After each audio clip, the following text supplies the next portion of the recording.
salaamu ullaahi calaykum kulanti wanaagsan khiyaarteena meel kastoo aad joogtaan kusoo dhawaada muuqaalkan hambalyo kooxda kubadda cagta Man City ayaa ku guuleysatay koobka Premier League horyaalka dalkaasi iyadoo ay noqonayso markii afraad oo xiriira sida kelmadu macno u leedahay iyo sanad kale oo lagu boqorayo koobkan kadib markii ay muteen kadib markii ay dadaaleen kadib markii juhd ay bixiyeen kadib markii wax kasta ay kaga ficnaan cid kasta oo markaas iyadu markaa la tartantay yacni markaad eegtid farqi laba dhibcood ha ku qaadeen markaasi horyaalka laakiin markaad eegtid kooxda kubadda cagta Arsenal kulanka kaliya ay eedeyso waa kii Aston Villa sida kelmadu macno u leedahay laakiin kuwan waxay ahaayeen kuwa fursadoodu ka faa'iideystay kadibna ka ilaashtay ilaa maalinta ugu dambayso Arsenal dirqi ku adkaatay laakiin waxay adkaadeen xitaa waqti xeeriye fandhaal ay kala dhaceen waqti wax walba ay soo gabagaboobeen waqti wax walba niri bye Premier League horyaal waa soo dhamaaday 38 kulan bilowgii saadaalinta marka toddobaadkiisii ugu horeeyay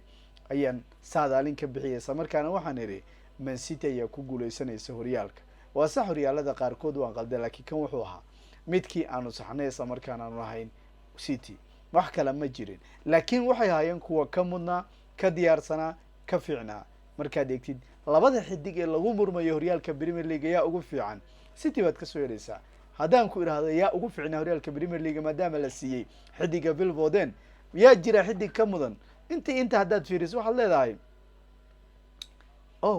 Rodri ha la siiyo midka ha la siiyo yacni ma mootin kartid kooxda kubadda cagta City markaad eegtid kooxda cajiibka ah ee aanba markaasi waqtiga la gaaro January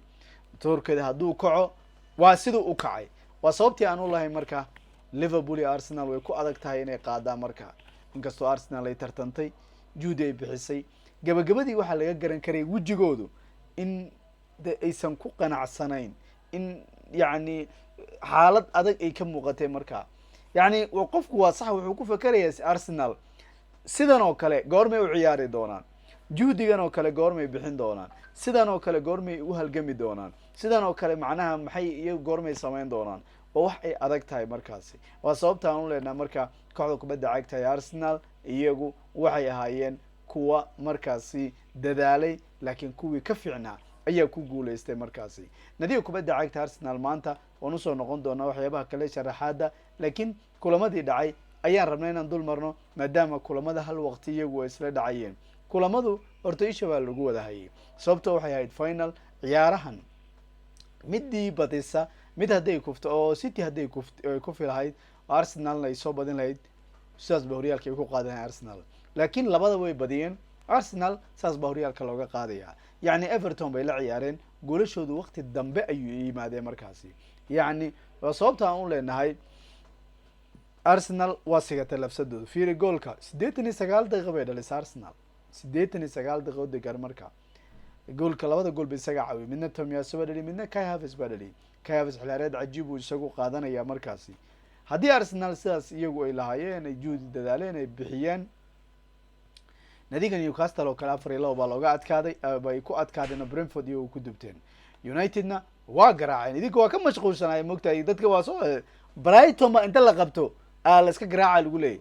Dalot iyo Rasmus Hojlund ayaa kala tuurayba markaasi laakiin waxay ku dhameysanayaan banaanka sigiska lixda banaankeeda ku dhameysanayaan kaalin 8 bi 6 dhibcood ay ku helayaan Newcastle iyagu ma aadi doona Europe League wala xitaa aysan aadi doonin tartan Conference League Champions League warkiisa daa Champions League Aston Villa waa hore qaadatay Europe League waxa aadi doona kooxda kubadda cagta markaasi Everton nadiga kubadda cagta Chelsea Conference League way aadi doontaa dabcan laga yaabo Newcastle xitaa inay raacdo laakiin nadiga United sidaas bay iyadu ahaan doontaa ama ay booskaas joogi doontaa hambaliyo marka kooxda kubadda cagta ee markaasi Man City iyo Champions League iyo kuwii kale Champions League marka United halka way fadhin doontaa Liverpool oo kale waxay gaartay gool weyn guushaasina waxay tahay mid cajiiba Chelsea 2 gool iyo gool bay ku adkaatay labsadeedu Aston Villa 5 baa looga adkaaday Champions League waa u soo baxdeen waa gartiin laakiin maalinta ugu dambeysay hadii la idinka adkaan lahaa waqaacba idinka ka cilaha marka laakiin wixii waa badaysan ilmo yar oo ciyaarsiin kartaan marka hadaan doontaan laakiin 5 baa idinka adkaaday Liverpool 2 bay ku badisay hadaan usoo noqono kulanka Tottenham 3 bay u dhiibtay Sheffield Man City ciyaarteedu xiisa gaar ah way ahayd bilowgii hore markaan rabno aan eegno City ciyaarteedan daawanay anigu waa ciyaarta isha aan ku hayay dhamaan dadka intooda badan ay daawanayeen waxay kusoo gashay falsafad cajiiba bilowgii hore nafis lama siinin kooxda kubadda cagta markaasi West Ham yani maxaaba lama filaan yimaadaa 75 second dalaq waa ku jirta marka waa daqiiqadii oo 3 second marka waa loogu shubay 70 dhowrkii 18 daqiiqo waa loo labeeyay cid kasta oo ciyaarta rajo ka lahayd waaba laga soo afmeerayba dhamaanteen waxaan niri marka ma sidan horyaal lama sugaye waa lagu kala tagay kuwa champions saas bay markaas iyagu go'aansan laakiin Qudus baa furay ciyaarta gool cajiib oo qurux badan kana mid ah goolasha ugu tartamaya xilaareedka laakiin almost gool cajiib uu isagu ahaa markaad eegtid kooxda kubadda cagta markaasi unbelievable bay ahayd Rodri baa gool saddexaad dhaliyay kadibna sidaas bay ku dhamaatay ciyaar 3 gool bay dhaliyeen laakiin markii dambe waa laga diiday goolkaas hadii uu dhalan lahaa 9 daqiiqo yani gacanta bay kaga dhacday ninkii ahaa Rodri markaasi marka Soucek marka goolkaasi kadib nadiga kubadda cagta City waa la iclaamiyay inay ku guuleystay garoonkii waa la soo wada galay askartiba ilmihii yaraa City u ciyaarayay qolka tunnelka waa lagu geliyay mid kasta isaga laftiisa la cararay taageerayaashana garoonka waxay ugu soo farxadeen si غير caadi ah si aan caqli ahayn si xad dhaaf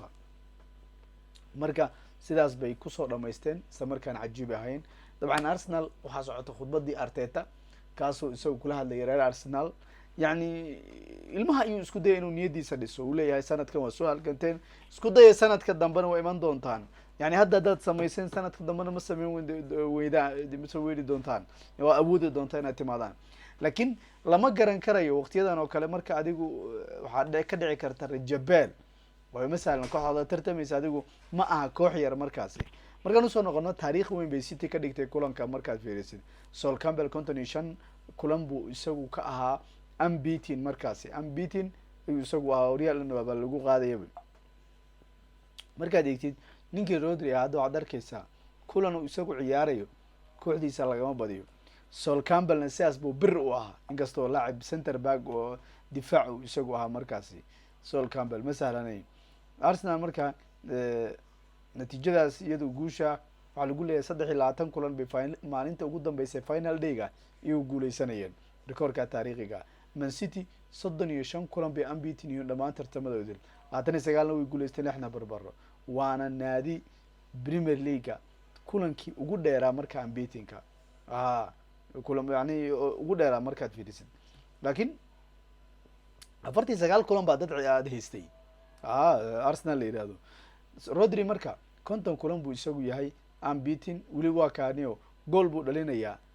marka maalinta kulankiisi afraad ee Premier League ugu dambeeyay waa ka Phil Foden laacibka ugu fiican xilaareedka hadii uu ku guuleystay waa ka isagu tartan kala qaadaya samarkaana waxa lagu leeyahay 6 Premier League waa la haystaa wuxuuna ka badan yahay Andy Cole Wayne Rooney John Terry only 23 jir